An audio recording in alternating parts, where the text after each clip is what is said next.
श्रीनिवास तिवारी यहाँ के सर्वे सर्वा हुआ करते थे। दऊ नो कहा है, दादन हो दयु है, वोट न देवे तऊ है। एक से गड्ढा नहीं पटवा पाइस दादा दयु आवाज एक गड्ढा। श्रीनिवास तिवारी ने आतंक, गुंडागर्दी, लूट, भ्रष्टाचार, पक्षपात की राजनीति की, तो वो तो बोलेंगे ही, उसको हम बोलते आए हैं।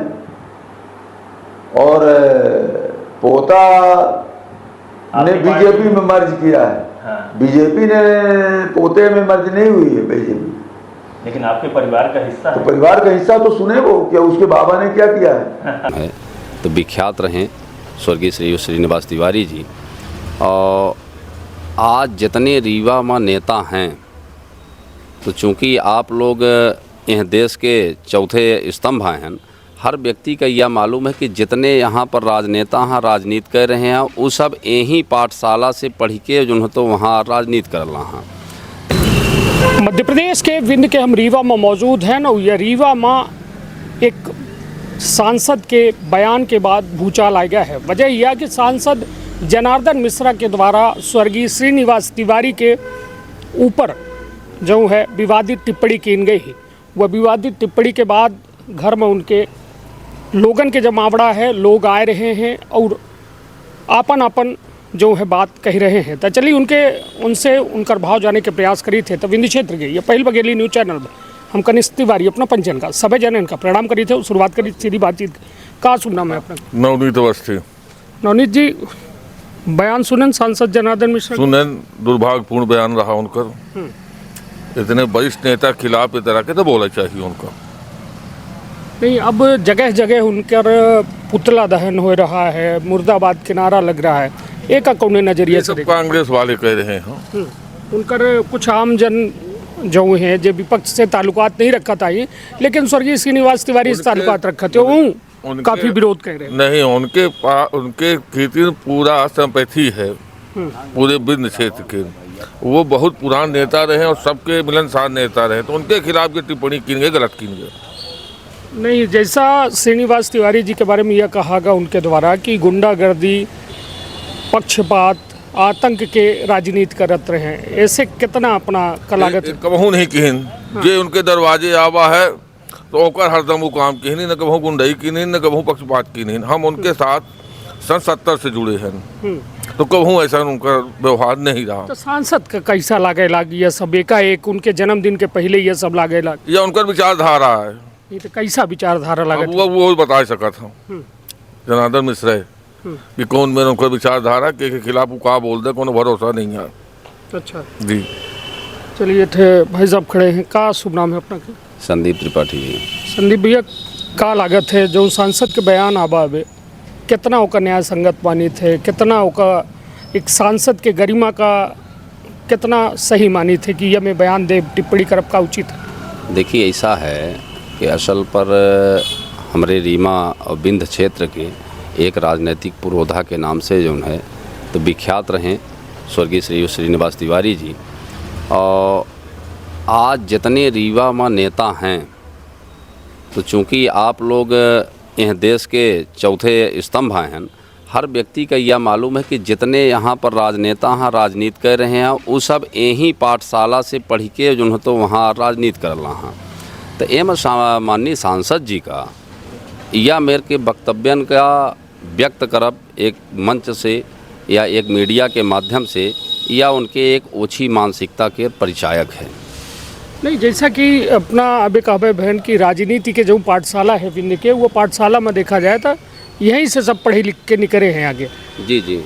मंच जो है उप मुख्यमंत्री राजेंद्र शुक्ला के रहा, ओ मैया में टिप्पणी हो, ओके बाद राजेंद्र शुक्ला जी के अभी तक कोनो में के प्रतिक्रिया नहीं आई, वो का कौन नज़रिए से देखें? देखिए, हमका बहुत अच्छे से याद है कि उस समय हम रीवा में पढ़वा कर रहे हैं सन 1993 में आदरणीय शुक्ला जी कांग्रेस पार्टी से विधायक के चुनाव यहीं रीवा कॉन्स्टिट्यूंसी से लड़ें, और एक के बाद सन 1998 में भारतीय जनता पार्टी में सम्मिलित भएँ, और सबसे ज़्यादा नज़दीक जो पाठशाला के माने एक नज़दीक शिष्य के रूप में श्रीयुत जी के आदरणीय शुक्ला जी रहें, और उनका जो है अपने एक राजनैतिक गुरु के पक्ष पर उनका बात करे चाहिए। यदि वो यहाँ पर कोनो आपत्ति टिप्पणी व्यक्त नहीं करता ही तो हम यह मान के चली थे कि यह एक जो है स्वार्थ के राजनीति के तहत जो है तो हमारे प्रदेश के उप मुख्यमंत्री में शामिल हैं। चलिए, मतलब हालांकि सांसद जनार्दन मिश्रा के ये व्यक्तिगत बयान के तौर पर लोग कह रहे हैं कि यह उनका निजी बयान हो सकता है, लेकिन राजेंद्र शुक्ला एक गंभीर व्यक्ति मंचों पर रोका जा सकर रहा जनार्दन मिश्रा जी का बोले से, या फिर उनका समझाइश पार्टी की ओर से दी जा सकर रही। लेकिन अब जो है लोग माफ़ी मांगे की बात कह रहे हैं कि जनार्दन मिश्रा का सार्वजनिक माफ़ी मांगे चाहिए। बिल्कुल सही है, उनका माफ़ी मांगे चाहिए, क्योंकि एक समाजवाद के नेता के खिलाफ यह मेरे के टिप्पणी करब कि गुंडागर्दी कह रहे हैं, है ना, बहुत सारी अभद्र भाषा के प्रयोग करीन। और जौने हिसाब से हमका अपना का सबका मालूम है, बिल्कुल अपने रीमा के बिंद के पूरी जनता यह देख रही कि श्रीनिवास तिवारी अपने जीवन में कोनो गुंडई जैसा कोनो काम का वो पनपई नहीं दिन रीमा में।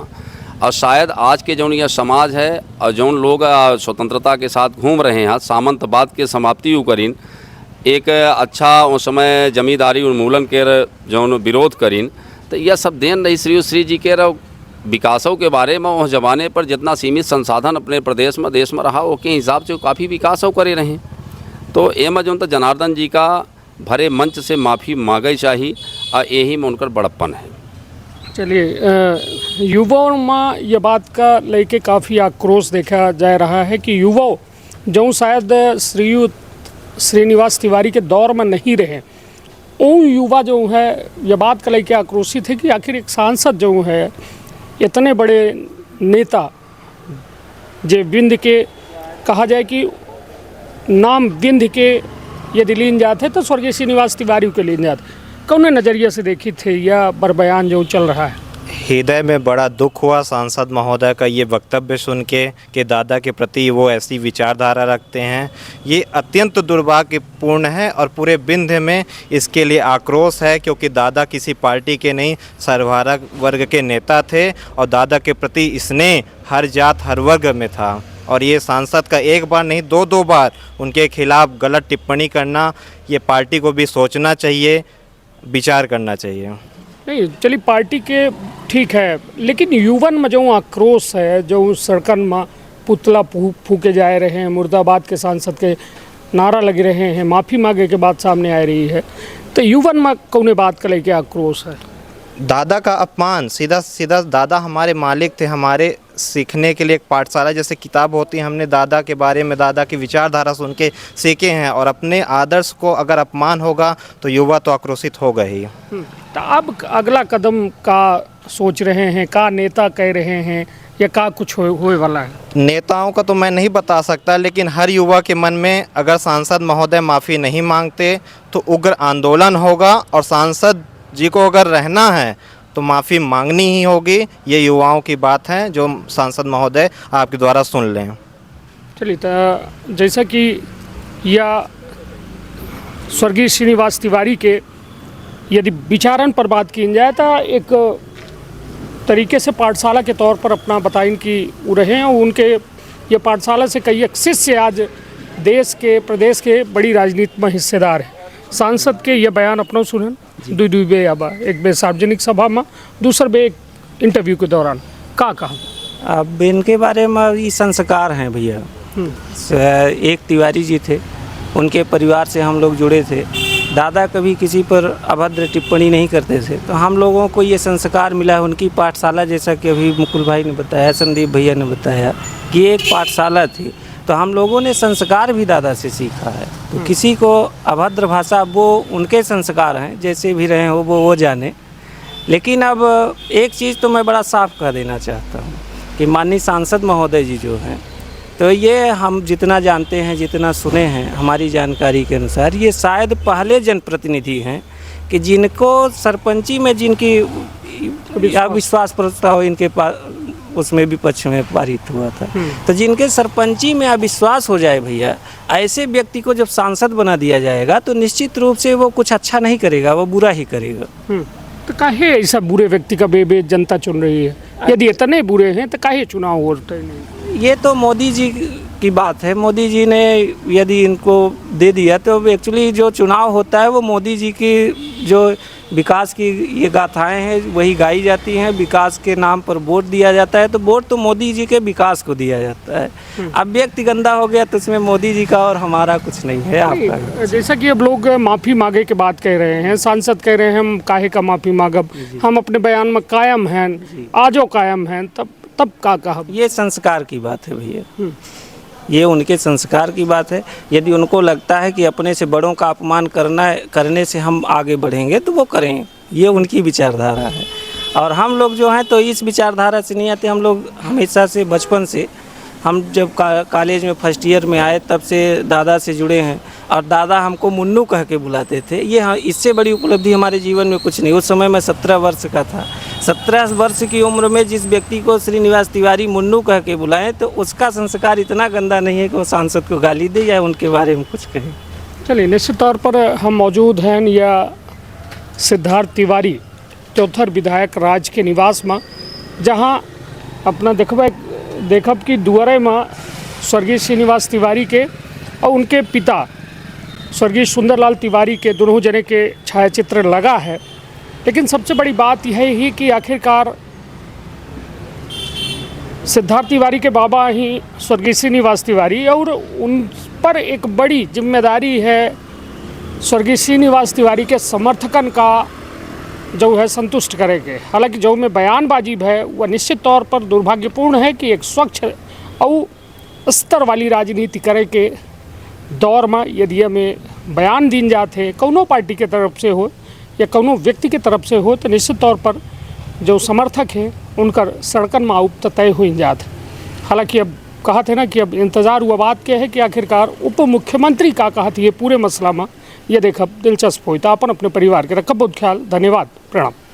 का अपना संतान के सुख से वंचित है, अब बहिने संपर्क करें विंध्य क्षेत्र के विख्यात पहिल टेस्ट ट्यूब बेबी सेंटर से। महिला से संबंधित कोनो गंभीर समस्या के खातिर संपर्क करें प्रतिदिन पुराना तीर्थ मेमोरियल अस्पताल कुटेही रीवा। संपर्क कर सके थे 8821000416 पर या 0766235245 पर। डॉक्टर बीना मिश्रा स्त्री रोग एवं बांझपन विशेषज्ञ से प्रथम IVF क्लिनिक, IVF मौत तकनीकी, लेजर हैचिंग के उपयोग,